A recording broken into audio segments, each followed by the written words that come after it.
actually get started? How did you decide that this was the group that you were comfortable with? We were part of a larger sketch comedy group while we were in college, and we were all in, and basically it was really, really big, and it's kind of hard to kind of have like a kind of like singular vision, I guess, but the five of us really kind of clicked creatively, and so we, when we were graduating, we just started kind of doing stuff together as a group.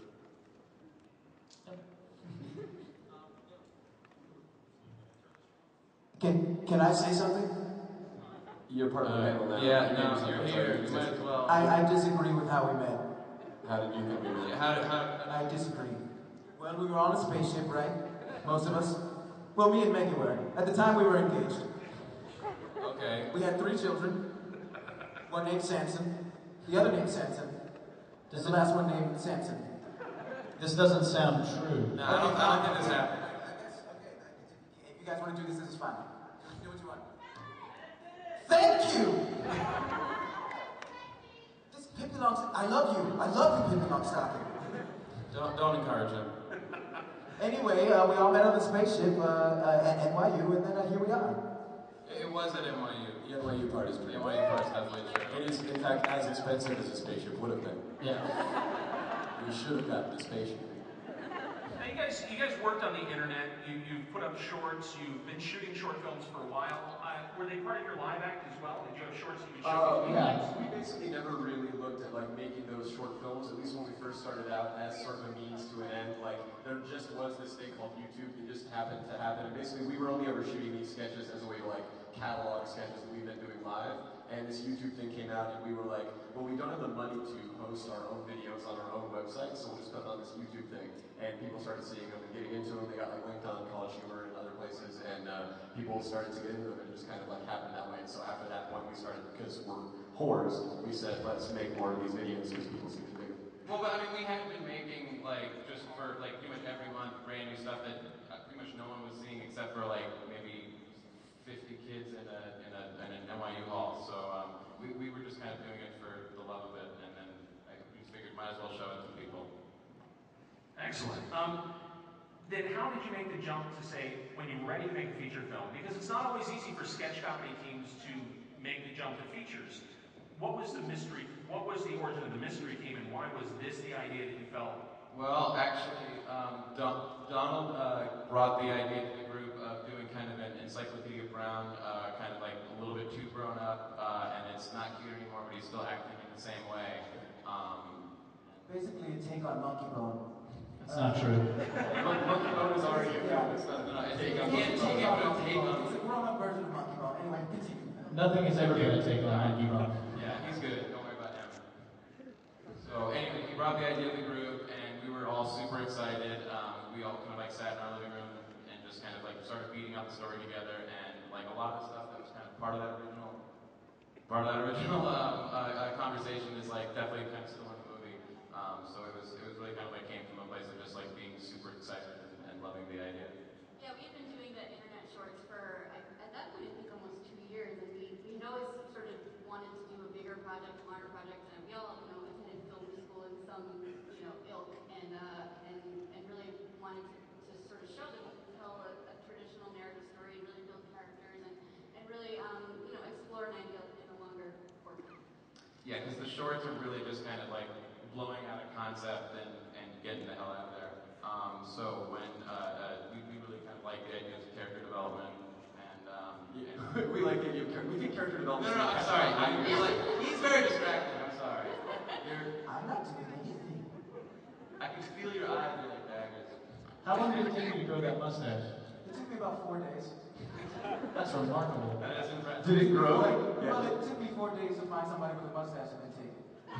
So you had to like ingratiate yourself with a guy with a red mustache. Like, This is a human being's mustache. His name is Ralph. See the same guy that was wearing that. Yeah, there's skin under there. There's somebody else's skin under there. It's fine.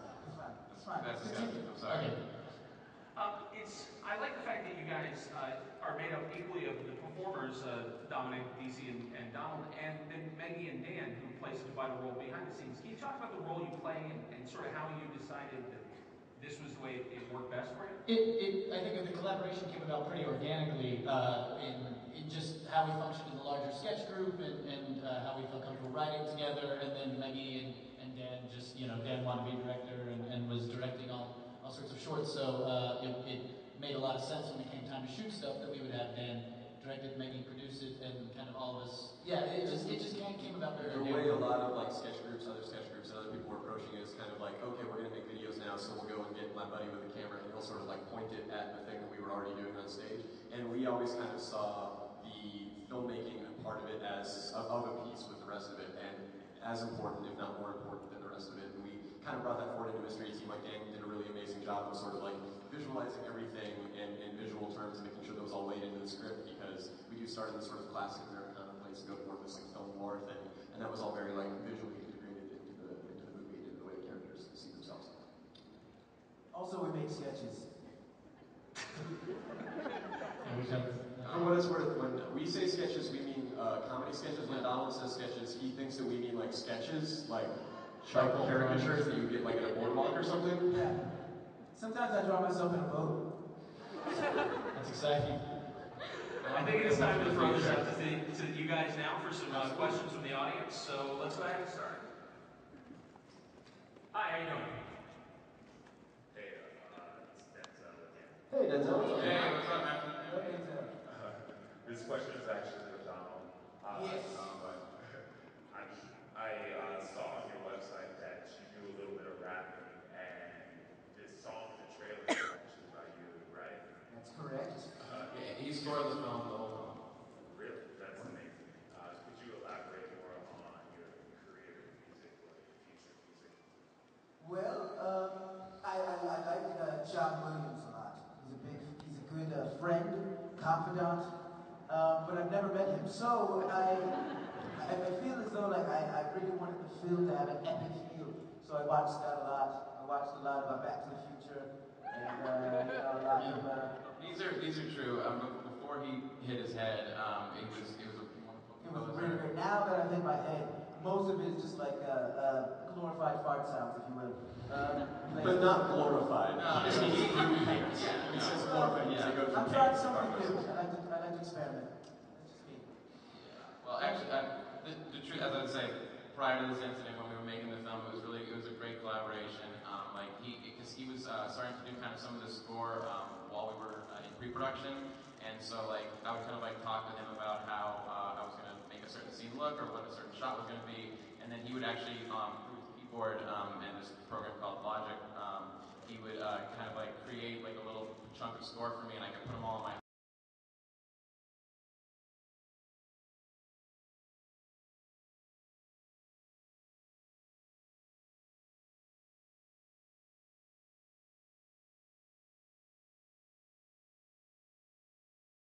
Yeah.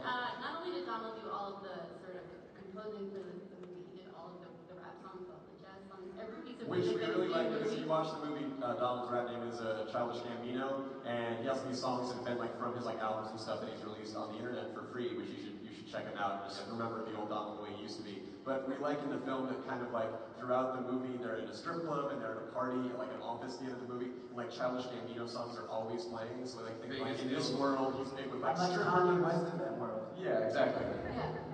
Yeah. And now you think you're the Kanye West of this world, we keep telling you there is an actual Kanye West of this world. Already. I disagree.